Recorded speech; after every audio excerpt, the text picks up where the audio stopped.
Nous recevons sur ce plateau une invitée surprise, une artiste à découvrir au théâtre Sébastopol. Ce sera le 7 mai prochain. Je vous laisse deviner de qui il s'agit avec cet extrait qui va ravir sans doute tous les enfants et les grands-enfants qui nous regardent. Libéré, délivré, les étoiles me tendent les bras. Libéré, délivré, non, je ne pleure pas. Et me voilà, oui, je suis là, perdue dans l'hiver. Bonjour Anaïs Delva. Bonjour. Vous êtes donc l'interprète de ce tube à 190 millions de vues sur YouTube, un grand Disney. Merci d'être avec nous sur ce plateau. Alors on va parler du spectacle du 7 mai au théâtre Sébastopol.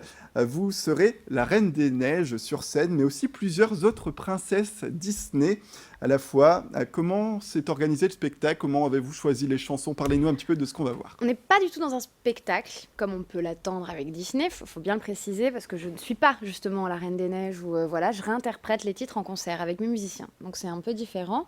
Donc il n'y a pas de jeu de... Voilà, je mets pas la robe de Belle et la robe de la Reine des Neiges et tout ça, pas du tout.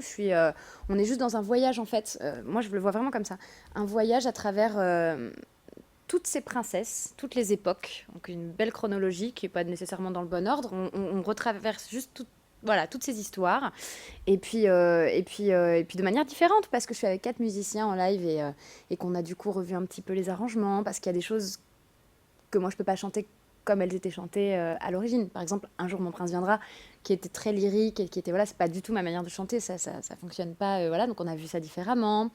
Et Donc, comment voilà. vous avez choisi ces chansons? Parce que Bah, vous avez pris les plus grands tubes, je suppose. Mais voilà. Oui, alors non, en fait, on est parti sur ce thème des princesses de Disney. Et du coup, dans chaque film ayant une princesse de Disney, c'est pas du tout tous les films, voilà, c'est vraiment une catégorie particulière, on a pris une chanson ou deux. Voilà. Alors Mon justement, préféré. dans les chansons, alors hormis Libéré, délivré, que vous allez interpréter, c'est laquelle? Votre chanson favorite? Moi j'aime beaucoup réinterpréter Partir là-bas, Pourquoi? de La Petite Sirène. Parce qu'on a fait une version qui me plaît beaucoup, qui est bien rythmique, qui est... En fait, toutes ces chansons sont des chansons narratives. Ça raconte une histoire, c'est pas du tout des chansons pop qui peuvent sortir en single à la base, c'est des chansons de bande originale. Donc il a fallu les revoir pour les faire de manière un petit peu plus pop, justement, un petit peu plus concert. Et là, on a fait quelque chose qui est super intéressant, qui est super dansant, qui est en tout cas très agréable à chanter pour moi. Voilà, quelque chose de novateur qui ne va pas... Ouais, va mais pas qui dénature pas, attention, parce que c'est quand même précieux, ce répertoire-là. Oui, surtout pour les parents, parce que c'est vrai qu'il y aura à peu près toutes les princesses que les parents ont connues, mais les Ah oui. princesses que les enfants connaissent aujourd'hui. En fait, c'est vraiment toutes les générations. C'est ça qui est assez chouette avec ce concert et qui est vraiment top pour moi. C'est que ça fait autant plaisir aux enfants qu'aux parents, qu'aux grands-parents, en fait, quand on regarde bien.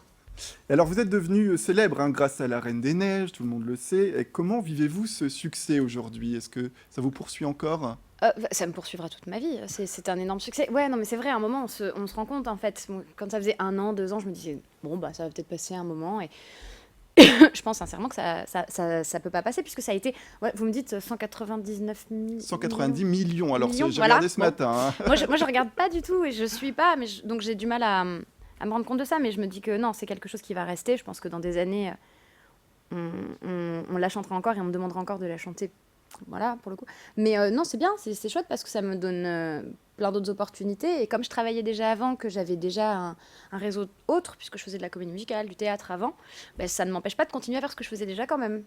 Donc non, c'est plutôt bien. Mais justement, l'étiquette Disney, alors on se souvient tous de d'Anne ou de Douchka. Qui ouais, étaient mais là, on n'est pas du tout dans la même chose. Voilà, mais vous n'avez pas Non. peur d'avoir cette étiquette collée? Oh non, déjà on est en 2017, donc sincèrement à notre époque il y a plus ça en fait.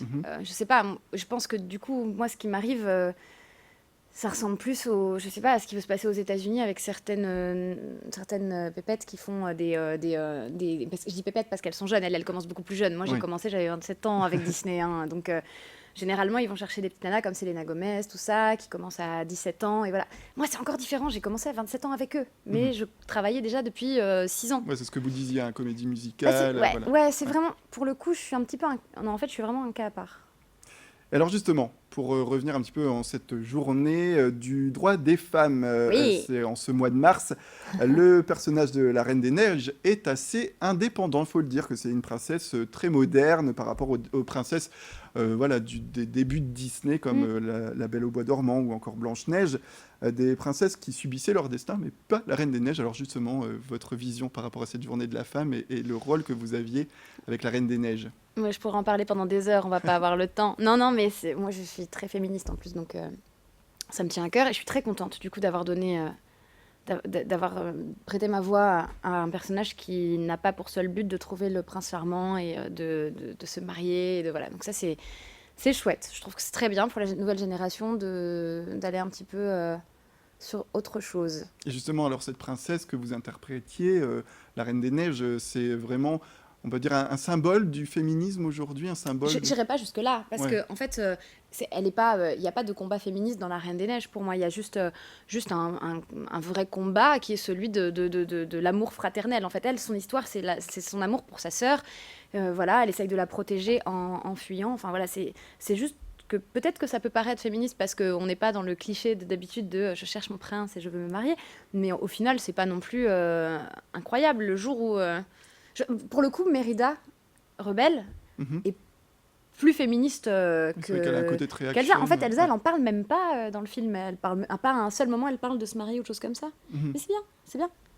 Et alors pour terminer quand même, donc on vous connaît grâce à Disney, mais vous avez d'autres projets également. Oui. Est-ce que vous pouvez nous en parler?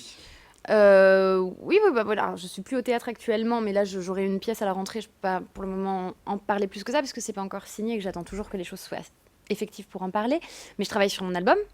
Voilà, donc on commence à bien travailler dessus là, on va voir ce que ça donne. Et puis j'apparais également sur l'album hommage à Michel Fugain, qui s'appelle Chante la vie chante, qui sortira en mai. Donc voilà, dans un beau trio avec Michel et Sophie Tapie, sur Viva la Vida. Donc voilà, plein de choses. Puis j'ai beaucoup d'activités à côté sur diverses choses, voilà, du doublage. Donc, des machins. Je continue toujours à faire beaucoup de... un planning bien chargé en Oui. tout cas. En attendant, le public, on le rappelle, vous retrouvera sur la scène du théâtre Sébastopol le 7 mai prochain. Tout à Merci beaucoup Anaïs Delva d'être venue sur ce plateau. Merci. C'est la fin de cette édition. Merci à toutes et à tous de nous avoir suivis. Restez avec nous sur Grand Lille TV. L'information continue.